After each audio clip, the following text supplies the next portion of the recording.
Have you ever stopped to think about where real wisdom comes from? Or maybe how quiet heroism shows up in, just everyday life? It's often not the big flashy stuff, is it? It's more in the subtle rhythms, the steady people we might overlook. Today we're doing a deep dive into exactly that kind of figure, Dolly Clare. She's such a beloved character from Miss Read's Fairacre series, and we've looked at sources like Dolly Clare, Quiet Integrity in Fairacre, and that includes some wonderful bits from Miss Clare Remembers and Emily Davis. Right. And our goal here is really to unpack the layers of this woman, someone who, honestly, through just simplicity, resilience, and her connection to community, left this lasting legacy. We want to explore what made her so memorable in, 20th century English literature and maybe what her quiet life can teach us. Yeah, think of this as your way into understanding a character who really embodies the best of that rural English life. We'll find some surprising facts, maybe some quiet aha moments about meaning in the ordinary. Okay, let's get into it. So let's start at the beginning. Ground Dolly Clare in her origins. Born 1888, Caxley, right? A modest, frugal upbringing.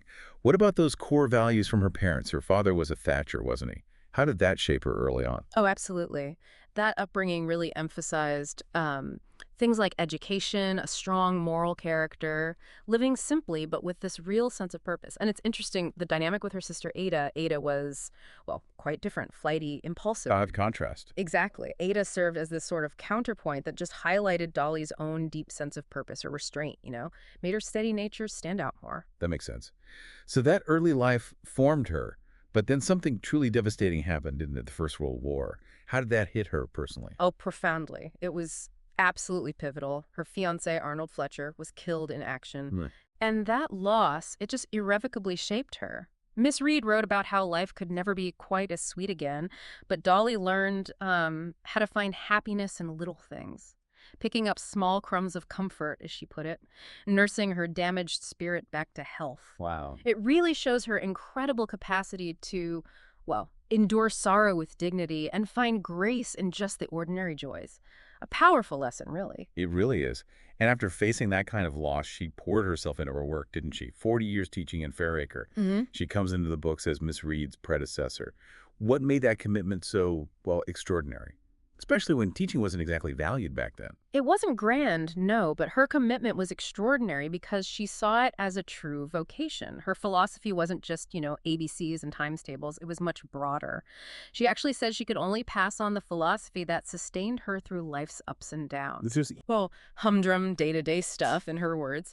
But it helped. It taught children to face disaster calmly, love their families, enjoy small pleasures, love the countryside. She was really focused on that moral and emotional side of education, maybe even more than the purely academic. in her actual classroom. What was that like? How did she manage the children, and what sort of impact did she leave on them?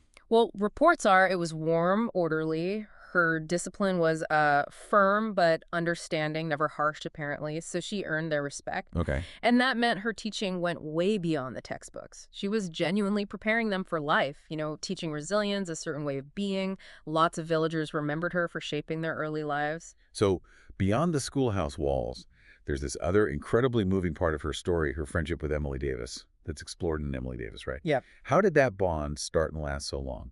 Oh, it's a beautiful story. Their companionship was built on, well, shared history, deep mutual respect, and this emotional connection that just spanned decades. Miss Read put it so perfectly, didn't she? No matter how long their partings, on meeting, they fell together as sweetly as two halves of an apple. That's lovely. It really paints a picture. And what does that friendship tell us about maybe the social situation for women then?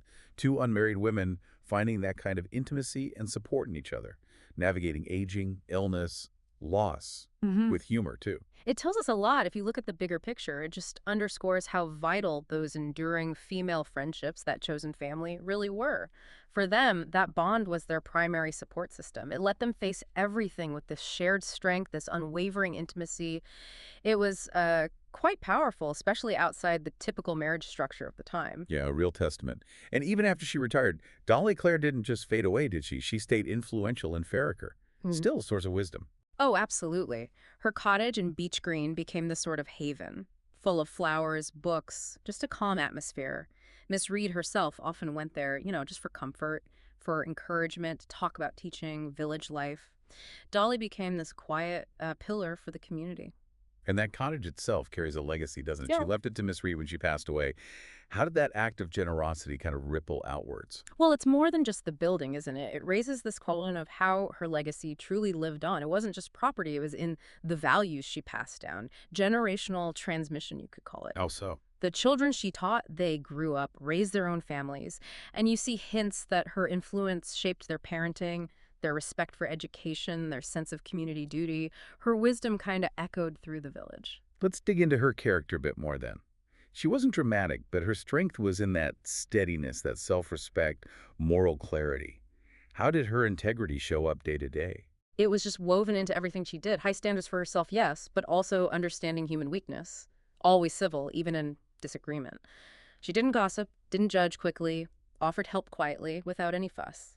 And her simplicity, too, that was striking. But not like bare bones simplicity. No, not austerity. It was more a deliberate choice, filtering out the noise to really appreciate the essentials, the quiet joys.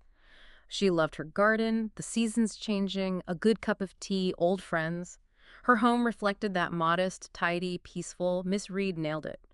She had always believed that life's pleasures were mostly to be found in the quiet places, in books, in a tended garden, in the steady ticking of a clock in a peaceful room. And her independence. That seems key, too. Okay. How did she build that life of purpose, especially after losing her fiancé without remarrying? What did that independence look like? It was this calm assertion of self, definitely not loneliness. Back then, unmarried women were often pitied, but Dolly Clare becomes this figure of quiet empowerment, shaped by that heartbreak, yes.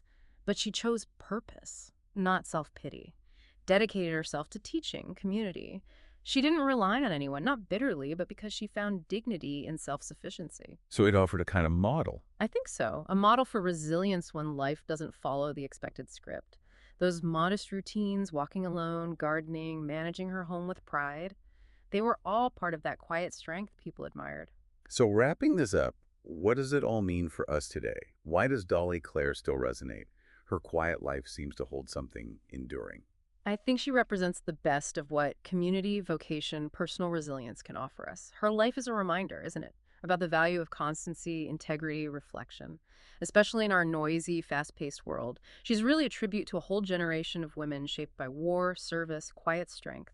The values she embodies, they feel timeless, a powerful example of finding meaning in simplicity. Yeah, her story isn't about huge events, is it? It's about, as someone put it, the extraordinary grace with which ordinary life can be lived.